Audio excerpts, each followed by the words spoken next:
एक गांव में एक रामलाल नाम का एक किसान अपनी पत्नी और 4 लड़कों के साथ रहता था। रामलाल खेतों में मेहनत करके अपने परिवार का पेट पालता था, लेकिन उसके चारों लड़के आलसी थे, जो गांव में वैसे ही इधर उधर घूमते रहते थे।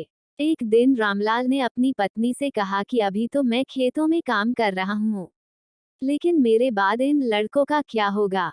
इन्होंने तो कभी मेहनत भी नहीं करी, ये तो कभी खेत में भी नहीं गए। रामलाल की पत्नी ने कहा कि धीरे धीरे ये भी काम करने लगेंगे। समय बीतता गया और रामलाल के लड़के कोई काम नहीं करते थे।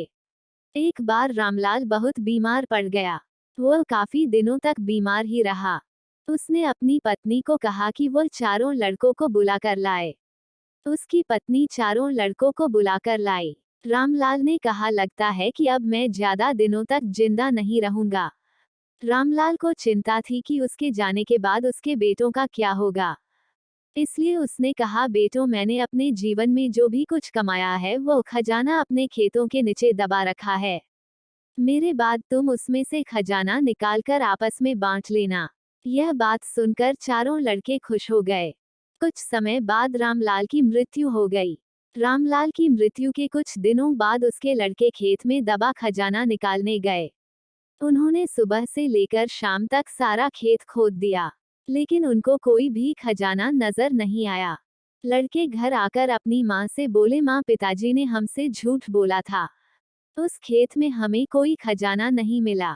उसकी माँ ने बताया कि तुम्हारे पिताजी ने जीवन में यही घर और खेत ही कमाया है, लेकिन अब तुमने खेत खोद ही दिया है तो उसमें बीज बो दो। इसके बाद लड़कों ने बीज बोए और माँ के कहेनुसार उसमें पानी देते गए। कुछ समय बाद फसल पककर तैयार हो गई, जिसको बेचकर लड़कों को अच्छा मुनाफा हुआ, जिसे लेकर वह अपनी माँ के पास पहुँचे। माँ ने कहा कि तुम्हारी मेहनत ही असली खजाना है, यही तुम्हारे पिताजी तुमको समझाना चाहते थे। सीख, हमें आलस्य को त्याग कर मेहनत करना चाहिए।